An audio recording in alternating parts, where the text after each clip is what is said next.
My sisters and brothers, I greet you all with the love and peace of the Lord.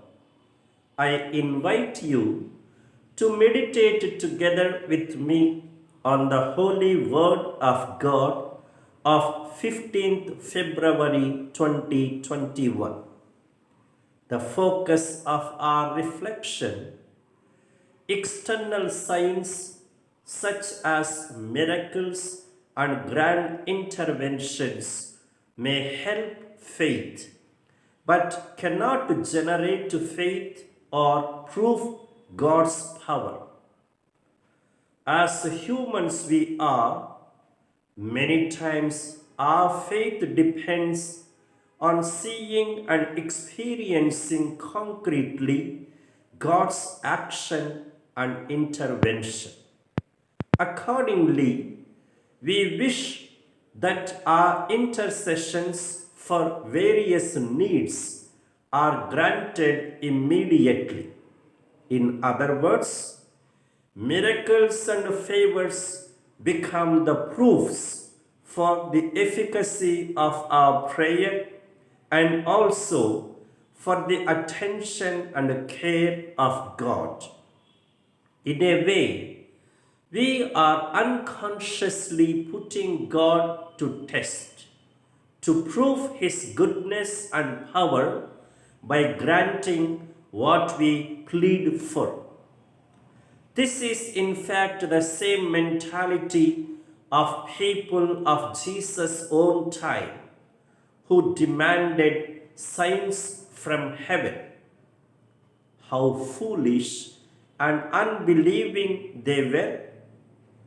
There were already many miracles, so much preaching the gospel of God's love and mercy, comfort and consolation.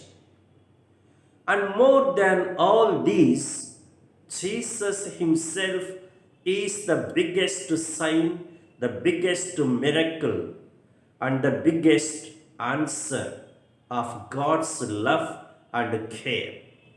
Therefore, what is needed is not to test God but trust, not asking God to prove His power but to prove our fidelity to Him by our perseverance.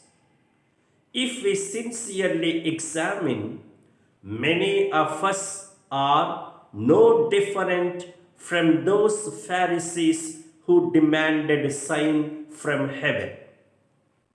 It is not because they wanted to believe and confirm their belief, but rather they wanted to justify and disguise their unbelief.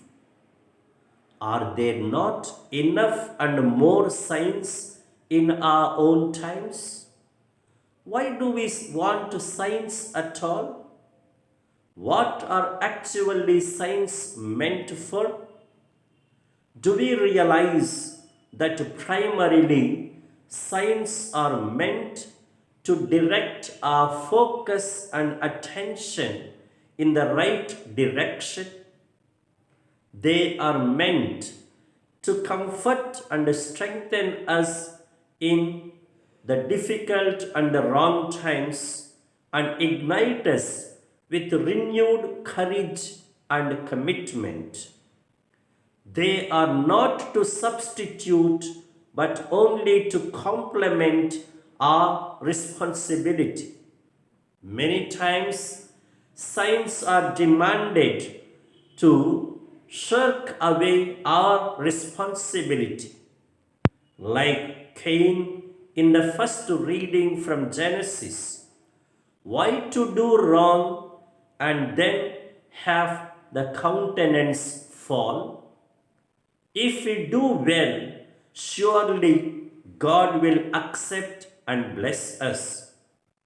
We will not need special signs. The greatest sign of God's presence is charity.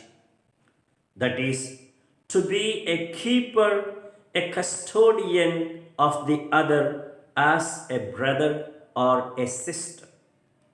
Jealousy, violence, and destruction are counter signs.